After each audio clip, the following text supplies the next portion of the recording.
बिस्मिल्लाहिर्रहमानिर्रहीम। अस्सलाम वालेकुम। मैं हमज़ा मान तमाम देखने सुनने वाले दोस्तों को हमज़ा मान का सलाम पहुँचे। मोअज़्ज़ज़ नाज़रीन किराम, पाकिस्तान में एक और दर्दनाक, अफसोसनाक, कर्बनाक हादसा पेश आया है। एक बड़ा ही दिल खराश वाक़या पेश आया है। उसकी हकीकत क्या है वो आप तक पहुँचानी है। हुआ कुछ यूँ है कि जैसे कि आप जानते हैं कि 10 साला फ़ातिमा का केस आप तक पहुँचा। आपने वीडियोस भी देखी होंगी, फुटेज भी देखी होगी। असल में फ़ातिमा के साथ हुआ क्या है? फ़ातिमा के साथ हुआ कुछ यूँ कि एक गंदा गलीज़, एक घटिया खंजीर यजीद पीर एक अदमुई सी हालत में उठता है और उस वक्त फ़ातिमा की हालत इतनी ख़राब हो रही है कि वो वहीं पर तड़प तड़प के जान दे देती है। और बाद में ये पीर कहता है कि जी उसकी हालत ख़राब थी, बकवास करता है। तो अब आप यकीन कीजिए कि जो अज़ाब आने से पहले किसी भी कौम के सारे जो मामलात एलिमेंट्स ख़राब होते हैं, निशानियाँ होती हैं, वो तमाम निशानियाँ वाज़ेह हो चुकी हैं और अल्लाह पाक ने वो तमाम मामलात पाकिस्तान से ख़त्म करना शुरू कर ली। अल्लाह पाक ने लगता है इस कौम पे अज़ाब ढाना है। यहाँ पर ऐसा जुल्म होता है। यहाँ पे जो मेडिकल रिपोर्ट आई है, अल्लाह मेरी तौबा, उसमें इतने दिल दहला देने वाले इंकशाफात हैं कि वो जो गलीज़ पीर था, चूड़ा बगैरत, उस पीर ने इतना गंदी हरकत की है कि बताते हुए शर्म आ रही है। और उन मरीदों पे भी मुझे बड़ा अफसोस है जिन्होंने 100 बेटी एक एक पीर को दी हुई है कि जाओ तुम चीर फाड़ करो, उसका जैसे इस्तेमाल करना है करो। और सबसे बढ़ के इन पीरों की जो बीवियाँ होती हैं ना, ये हराम का पैसा इनको मिल रहा होता है। वो अपने जेवर बना रही हैं, ज्वेलरी बना रही हैं, वो महंगे महंगे कपड़े ले रही हैं, बड़ी बड़ी गाड़ियों में घूम रही हैं, बड़ी बड़ी कोठियाँ ले रही हैं। और उन बीवियों के जो भाई लोग हैं वो भी इंजॉय कर रहे हैं उनके पैसों पे। और इस तरह करके उनकी याशी पूरी हो रही होती है। इसलिए वो इतना उस पर फोकस नहीं करती अपने खामदों पर। खामद जाए बाड़ में, अयाशी करे, चीट करे, शराबें पिए, ज़ना करे, वो कुछ नहीं कहती। उनके वो नोट आ रहे होते हैं, उनके मुँह में हराम का लुकमा जा रहा होता है। अब सूरत हाल कुछ यूँ है कि इस लड़की के साथ ये असल में मैं आपको बताऊँ करते क्या हैं। ये उनको नशा और अद्वियात देती हैं, फिर उनके साथ करते हैं बदकारी। और बदकारी करने के बाद उन बच्चियों की हालत इतनी ज़्यादा ख़राब हो जाती है कि ये बंदा फ़ातिमा के साथ भी उसने ऐसा ही किया। ये बदकारी उसने की, करते करते ये कर के सो गया। अपनी इसने जो हवस पूरी करनी थी करके सो गया। और जो इसी दौरान इसकी बदकारी के दौरान फ़ातिमा की मौत हो जाती है। पोस्टमार्टम इसलिए नहीं करवाया क्योंकि पता चल जाना था अब फ़ातिमा की कब्र कुशाई हो रही है। अब कब्र से निकाल के दोबारा टेस्ट हो रहे हैं, चीज़ें हो रही हैं, फ्रांजिक हो रहा है। आप तसव्वुर कर लीजिए कि मामला यहाँ तक पहुँच चुका है कि पता ये चला है कि एक दफ़ा नहीं कई दफ़ा उस दरिंदे ने ज़्यादती की और करता गया, कई बार उसने की। अब 10 साला बच्ची के ऊपर आप इस मोटे खंजीर जानवर को चढ़ा देंगे। जब वो चढ़ दौड़ेगा, जिसम उसका नोच के खाएगा, तो जाहिर सी बात है इनकी अपनी बेटियां बहन होती हैं, उसको फिर तो ये ब्याहते हैं, दूसरों की बेटियों को चीर फाड़ करते हैं। कोई मरता है तो मर जाए।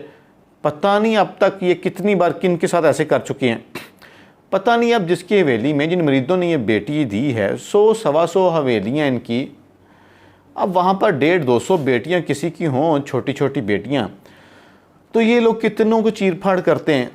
ये मुसलमान नहीं हैं, ये इंसान नहीं है, ये जानवर हैं, जानवर से बदतर हैं। और आपके मुल्क के अंदर सूरत हाल ये है। सबसे पहले एक बात अपने दिलो दिमाग में रखिएगा, ये बात लिख लें कि इस कायनात के अंदर कोई शख्स इसका कुछ नहीं बिगाड़ सकता। इस जाली पीर का ये कुछ नहीं बिगाड़ सकते। जो वो मोहलत का टाइम था पाकिस्तानियों के लिए, वो एक एक करके सारे मामले ख़त्म हो रहे हैं। वो लड़कियाँ टूट रही होती हैं ना, वो टूट चुकी हैं। अब आप सोचिए ज़रा, उसको कब्र से निकाल रहे हैं।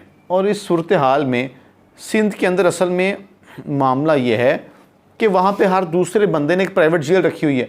वो पाकिस्तान कानून को मानता ही नहीं है। अब वो सारे जो है ना असम्बलियों में पहुँचे होते हैं। अब वो जो वडेरे होते हैं वो असल में, इनमें सारे वडेरे जो हैं एक दूसरे को डिफेंड कर रहे हैं, बचा रहे हैं। किसी ने 200 लड़कियाँ रखी हुई हैं, किसी ने 500 रखी हुई हैं, और किसी को लड़कों का शौक़ है, उसने 100-200 लड़के रखे हुए हैं। और अब ये कर क्या रहे हैं, सारे एक दूसरे को ये कवर कर रहे हैं, सारे एक दूसरे को बचा रहे हैं। उनको ये कि अगर इसको कुछ हुआ तो फिर हमारे साथ भी होगा। हवा होना कुछ नहीं है, आप देखिएगा केस लटकेगा, ज़मानतें होंगी, सुलह हो जाएगी, वो माँ बाप को पैसे दे देगा, पैसे कभी इनके पास कमी कोई नहीं होती। इनके जो मुरीदैन हैं वाफर पैसा, खुला पैसा देते हैं, वो सारे हराम का माल इकट्ठा हुआ होता है। हराम खोर इनकी बीवी हैं, उनको सब कुछ इनका पता होता है, वो इनको कहते कुछ नहीं है। अब आप देखें एक हवेली के अंदर 100 औरतें आ रही है, मर्द बदकारी कर रहा है, आपको पता नहीं है, शराबें पी रहा है। अब मसला ये कि उसने बीवियों ने क्या करना, उनके अंदर उनके मुंह में तो नोट गया होता है, ना ये अपनी बीवियों के पास आते हैं, ना उनके साथ ताल्लुक़ बनाते हैं, और बीवियाँ ठाट बाट के साथ रहती हैं। उनको गुस्सा चढ़ता है, वो अब इन्हीं पीरों पे निकालती हैं अपना गुस्सा।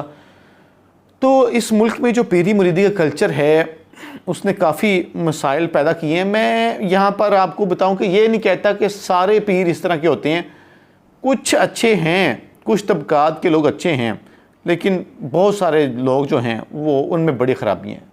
वो नमाज नहीं पढ़ते, रोज़े नहीं रखते, ये पीर, ये जाली पीर, लेकिन ज़िना बाकायदगी से करेंगे, नमाज बाकायदगी से नहीं पढ़ेंगे, ज़िना बाकायदगी से करेंगे, और शराब बाकायदगी से पिएंगे, और जनाब चरस बाकायदगी से पीनी, नशा अपना बाकायदगी से करना है, और शराब भी बड़ी लीड क्लास की पीते हैं, हरामखोरी लीड क्लास की करते हैं। और एक बार और याद रखिएगा, 1 साल बाद उन्होंने हज भी ज़रूर करना होता है, और साल में 2-3 उन्होंने उम्रे भी करने होते हैं।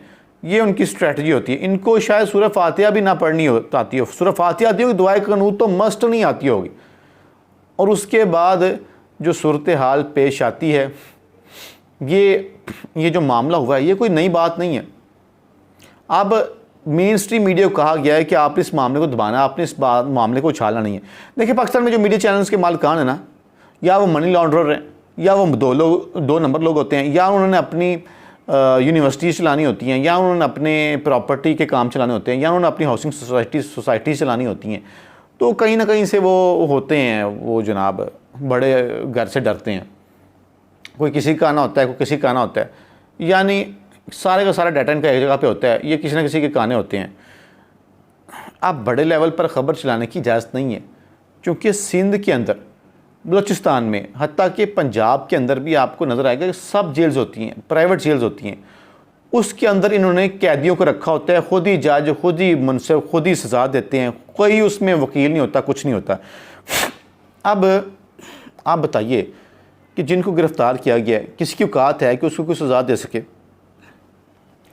जिन्होंने गिरफ़्तार किया ना, वो इस धंधे में बुरी तरह शामिल होते हैं, उनको माल जाता है, वो उनको पूरा प्रोटोकॉल सुना दे रहे हैं, हवालात में भी AC वगैरह दे दिया गया है, घर का खाना दिया जा रहा है, क्योंकि वो वज़ीर-ए-आज़म पाकिस्तान इमरान खान नहीं है ना, इसलिए इनको हर तरह की सूरत हाल दी जा रही है। 2 सूरत हाल बड़ी वाज़ेह हो गई हैं। एक तो इस कौम का टाइम पूरा हो गया, हम हर रोज़ गुज़रते दिन के साथ अपने उस लेवल को अचीव कर रहे हैं जिसमें कौमों के लिए बिल्कुल रेड लाइन तो क्रॉस कर चुके होते हैं, बिल्कुल खाई वाला टाइम आ चुका है। अल्लाह पाक किसी के थ्रू भी जाब भेज सकते हैं, आज है कल है, वो चाहे अल्लाह पाक अफ़गानिस्तान के थ्रू भेजे, इंडिया के थ्रू भेजे, इसराइल के थ्रू भेजे, अंदर से भेजे, बाहर से भेजे, वो चाहे आपके सर से बारिश की सूरत में भेज दे, चाहे वबा की सूरत में अल्लाह पाक अज़ाब भेज दें, वो अल्लाह पाक की मर्ज़ी है। उनके साइंस आपको नज़र आ रहे होंगे, इसमें कुछ कहने की ज़रूरत नहीं है। लेकिन आप अंदाज़ा करें इस कौम के अंदर क्या हो रहा है। जब भी कोई वाक़या होता है, सबसे पहले वो लोग एक्टिवेट हो जाएंगे जिन्होंने इनको बचाना होता है। हम किसी तरीके इनको बचा लें, क्योंकि इनको नुकसान हुआ ना, इस पीर को नुकसान हुआ, उनको होता है कि हम सबको भी होगा। इसमें सबसे ज़्यादा कसूर उनके जो मुनसफ़ के अहदे पर बैठे हुए हैं, और मुनसफ़ इंसाफ नहीं दे रहा।